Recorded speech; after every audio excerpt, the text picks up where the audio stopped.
Hello my dear student. आज इस video में हम करंट इलेक्ट्रिसिटी जो आपका थर्ड चैप्टर है, करंट इलेक्ट्रिसिटी,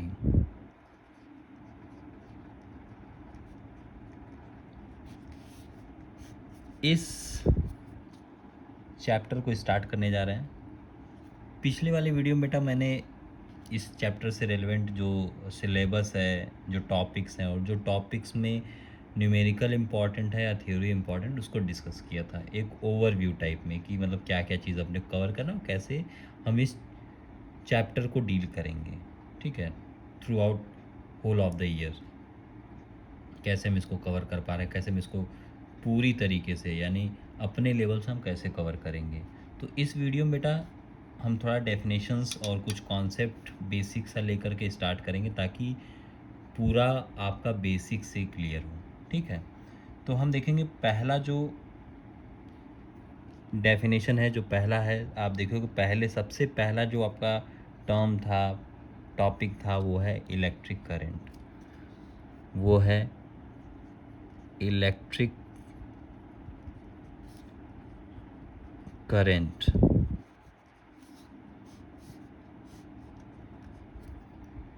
इलेक्ट्रिक करंट को बेटा हम ऐसे समझते हैं, सिंपल, जैसे आप स्टार्टिंग में बचपन से पढ़े थे उसी बस देखना है। ठीक है, उसमें क्या था, the rate of flow of charge. Very simple, rate of flow of charge, उसी को हम rate of flow of charge is called current. ठीक, इज कॉल्ड करेंट। अगर इसका हम थोड़ा और अच्छे से देखना चाहें तो ये क्या है, इसी का मतलब that is current equals to charge upon time, upon time. ठीक है, तो इसका जो यूनिट होगा आपको ऐसे समझ में लेना है, यानी एम्पियर तो आप समझते थे। ठीक है, लेकिन चार्ज का होता है कूलाम और इसका होता है सेकेंड। ठीक है, तो इसका जो यूनिट है ये होता है, यानी ये चीज़। तो I इक्वल्स टू, इसका जो फॉर्मूला होता है Q/T। इस फॉर्मूले को याद रखना है, इस फॉर्मूले को याद रखना है। इसके पहले कुछ इससे रिलेवेंट जो अपने इम्पॉर्टेंट पॉइंट्स हैं उसको हम लोग डिस्कस कर लेंगे। ठीक है बेटा, यानी ये कह रहा है कि सम इम्पॉर्टेंट पॉइंट आगे देख लेते हैं। Some important point.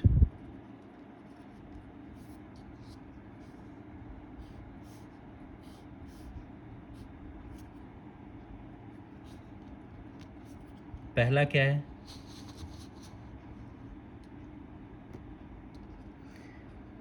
Unit of current. आप देख ही गए हो, पहला जो टॉपिक है, पहला जो पॉइंट है वो यूनिट ऑफ करंट। देखे, यूनिट ऑफ करंट का मतलब कैसे निकाला गया, इसको बोलोगे एम्पियर। एम्पियर का मतलब होगा क्या,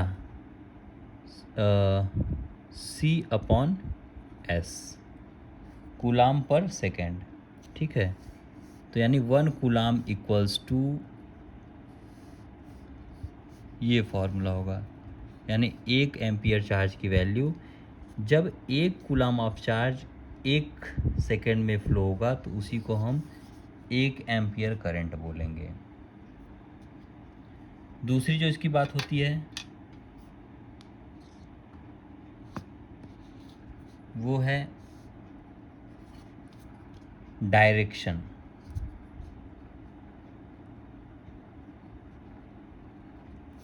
direction of current,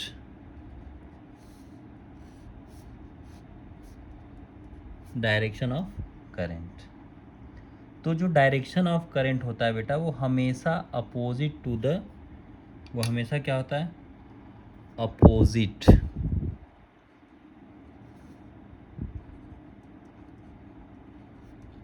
to the flow of electron, flow of electron यानी जिधर इलेक्ट्रॉन फ्लो करेगा उसके अपोजिट में। जैसे इसको हम ऐसे समझते हैं, जैसे मानो अपने पास है एक ये कंडक्टर है और इसके अंदर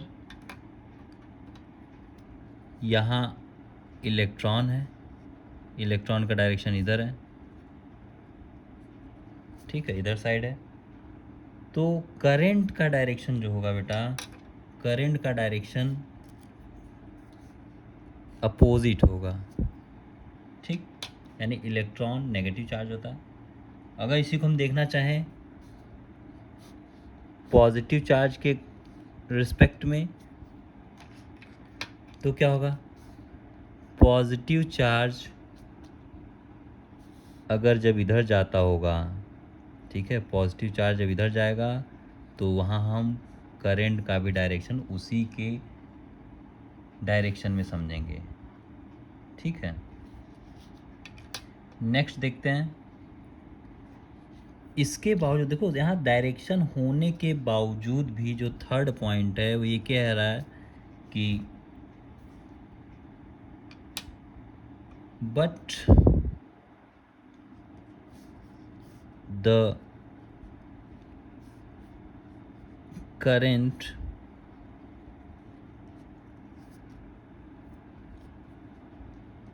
is a scalar quantity.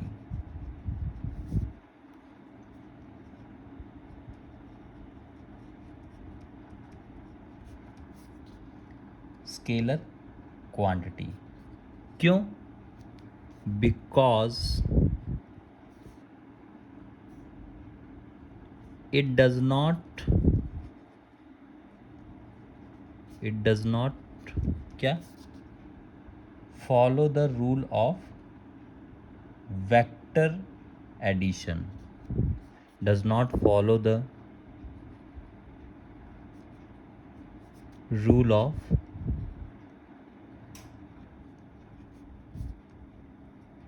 vector addition, ठीक।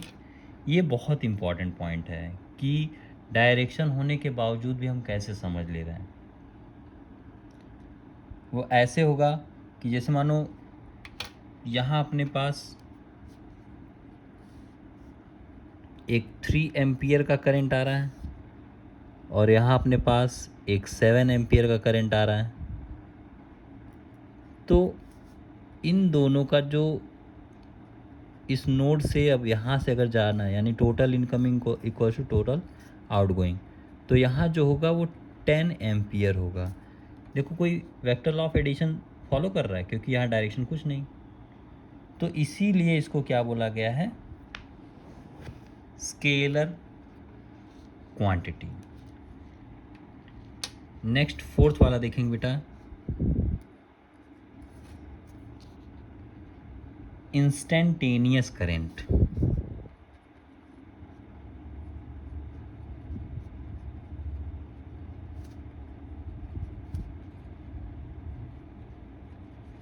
इंस्टेंटेनियस करंट ये क्या होता है, ठीक है, यानी किसी भी इंस्टेंट पे जो करंट की वैल्यू निकलती है उसी को इंस्टेंटेनियस करंट कहते हैं। इसका जो फॉर्मूला होगा I equals to D Q by D T, क्योंकि डिफ्रेंशिएट कर रहे हैं,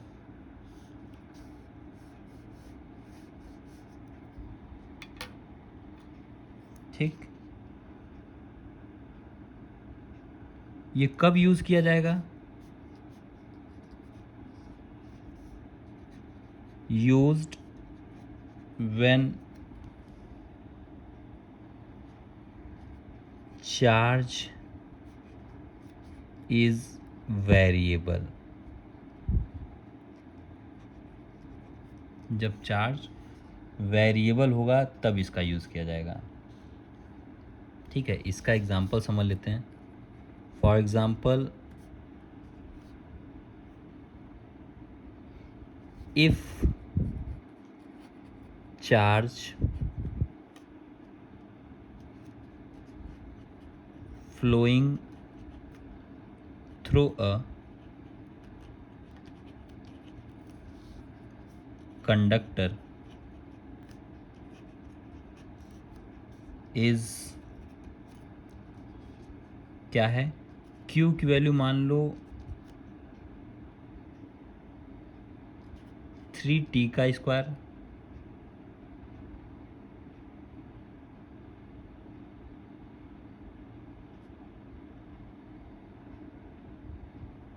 प्लस 2t प्लस 5 कूलाम अगर है, देन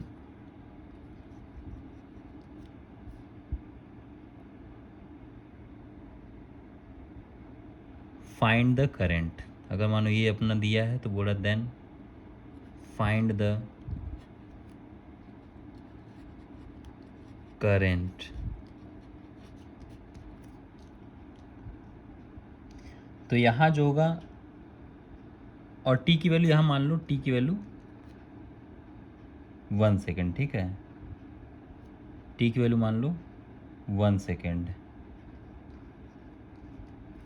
तो यहाँ जो होगा फॉर्मूला होगा बेटा इसका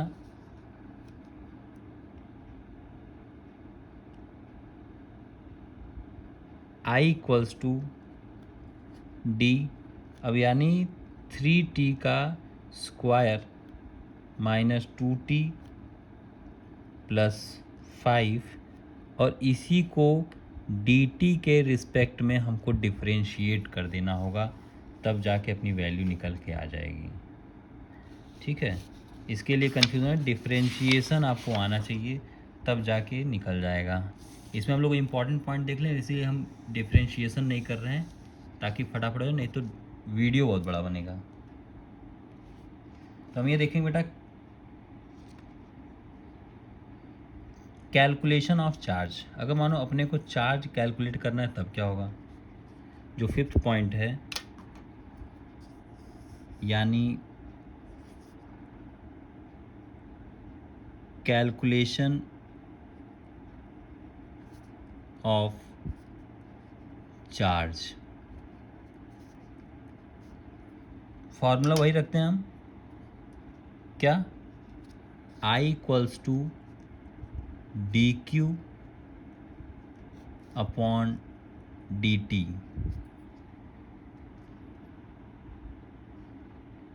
D Q upon D T.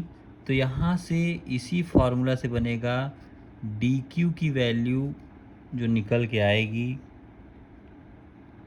वो होगा आई डी टी। ठीक है, अब यहाँ क्या होगा, Q की वैल्यू जो अपने को निकालना होगा तो यहाँ इंटीग्रेट कर दिया जाएगा, ये इधर क्या होगा, इंटीग्रेशन हो जाएगा किसको, आई डी टी को। और ये कब होगा, जब करेंट अपना वेरिएबल होगा। इसका यूज़ कब हम करेंगे, व्हेन करेंट इज वेरिएबल।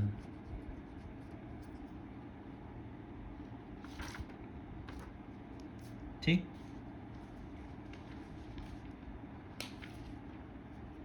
अब आगे देखते हैं हम।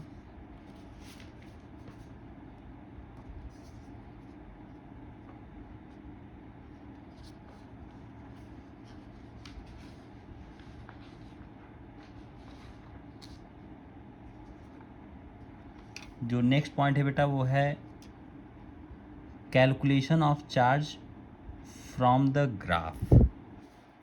ठीक है, जो 7 पॉइंट है, calculation of charge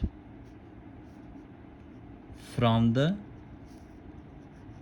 graph. Graph से हम कैसे चार्ज का कैलकुलेशन करेंगे उसको हम देखेंगे, ठीक है।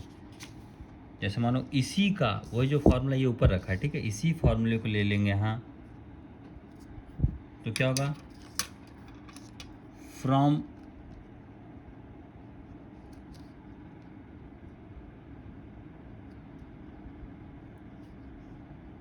Q equals to integration of I D T.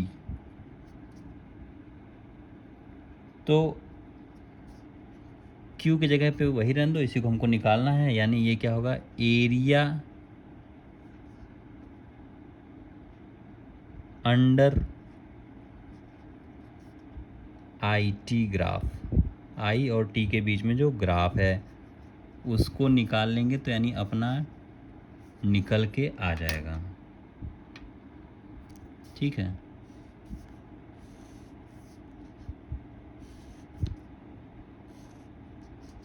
अगर ये निकाल लेंगे तो निकल के आ जाएगा। फिर इसका यानी हम देखेंगे कैसे, जैसे मानो एक अपना एक्स एक्सिस, एक अपना वाई एक्सिस, यानी वाई एक्सिस पे जो फिक्स होता है, जो डिपेंड किसी पे नहीं होता, उसको हम एक्स पे लेते हैं, यानी यहाँ टी होगा और यहाँ अपना आई होगा, यानी आई की वैल्यू क्या हो रही है, चेंज हो सकती है। तो उस केस में अगर माने पहले बढ़ा फिर कम हुआ, तो इसी के एरिया को अगर हम निकाल दें, इसी को एरिया को अगर हम इंटीग्रेट करके निकाल लें, तो ये एरिया जो है वही क्या होगा, वही चार्ज की वैल्यू निकल के आएगी। ये एरिया जो है बेटा वही चार्ज की वैल्यू निकल के आएगी, वही होगा charge. Area equals to charge, ठीक। For example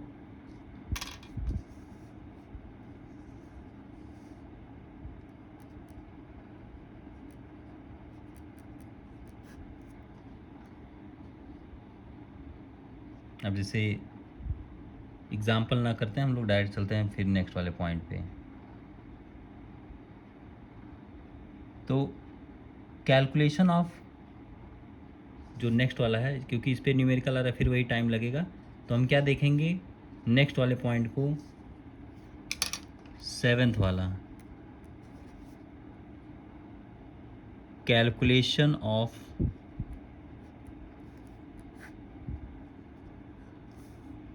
current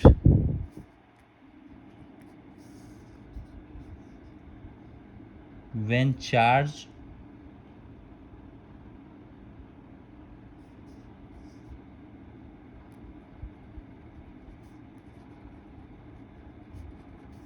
revolves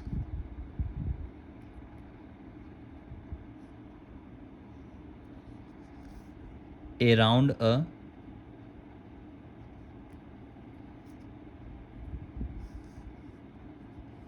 circular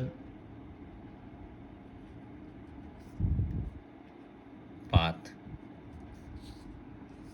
ठीक है। चार्ज क्या हो रहा है, रिवॉल्व कर रहा है, अगर ऐसा केस हो जाए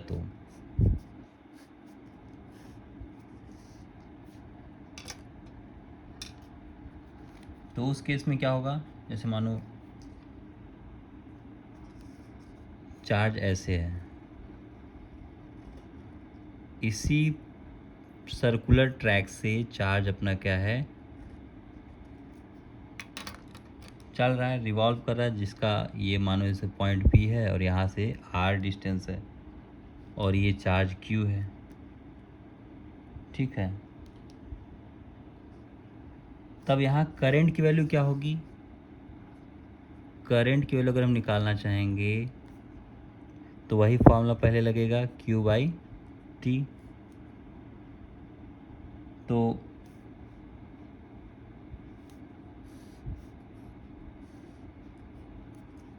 करंट की वैल्यू Q/T होगी, जिसको सॉल्व करने पे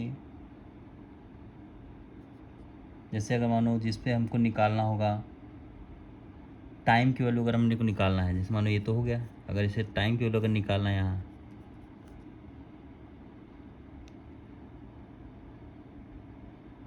तो 1/फ्रीक्वेंसी,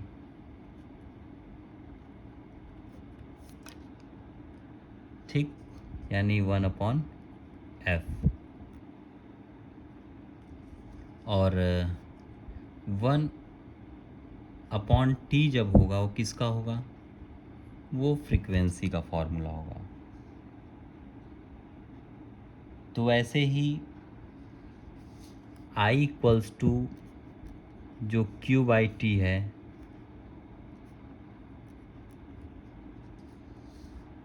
वो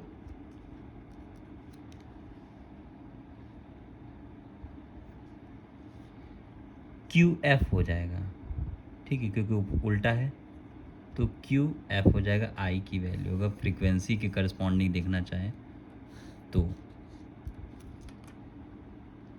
ठीक। टाइम पीरियड की बात करें,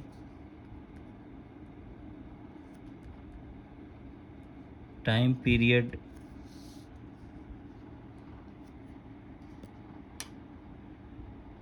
अगर इससे सर्कुलर ट्रैक से अगर निकालना चाहें तो क्या होगा, टाइम पीरियड इक्वल्स टू, यानी T इक्वल्स टू पेरीमीटर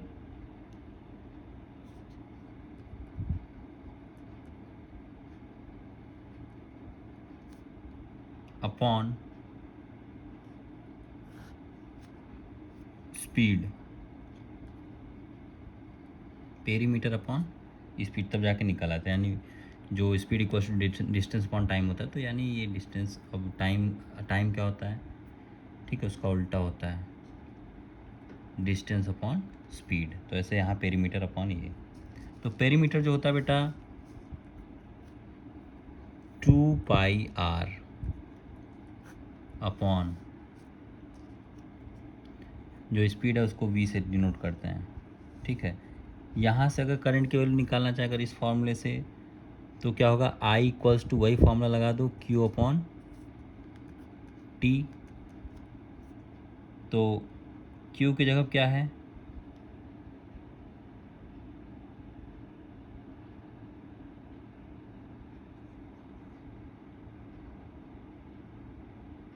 यानी QV अपॉन, यानी इसी को हम यहाँ ले आके रखेंगे, ठीक है। QV ये उल्टा हो जाएगा और Q की जगह Q ही रहेगा, यानी टाइम की वैल्यू क्या है, इसको नीचे कर दो 2πr। तो ये जो है अपना करंट की वैल्यू, अगर हम टाइम पीरियड के अकॉर्डिंग निकालना चाहें तो एक फॉर्मूला ये करंट का हो सकता है, एक अपना ये फॉर्मूला करंट का हो गया, और ये बेसिक वाला फॉर्मूला, ठीक है।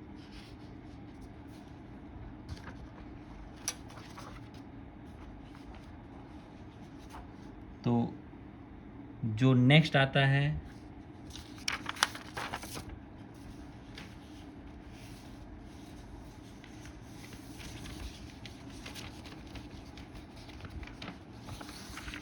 वो है 8th point.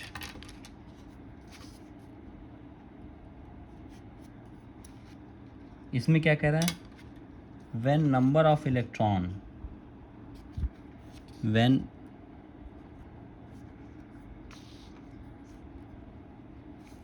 Number of electron जो है कितना n इज गिवन, अगर n number of electron given है तो वहाँ जो करंट की वैल्यू होगी, देन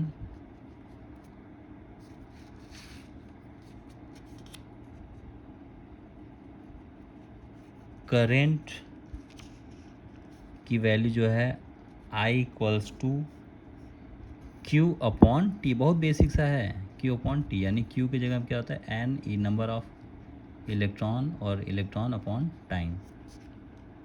तो ये एक फार्मूला एक और होता है करंट का, यानी करंट के इतने फार्मूलाज हैं, ये नहीं कि एक फार्मूला लर्न करके निकाल लो, ठीक है बेटा। अभी के लिए इतना काफ़ी, मिलते हैं नेक्स्ट वीडियो में, ओम्स लॉ को स्टार्ट करेंगे, ठीक है बेटा? Thank you, take care, bye bye.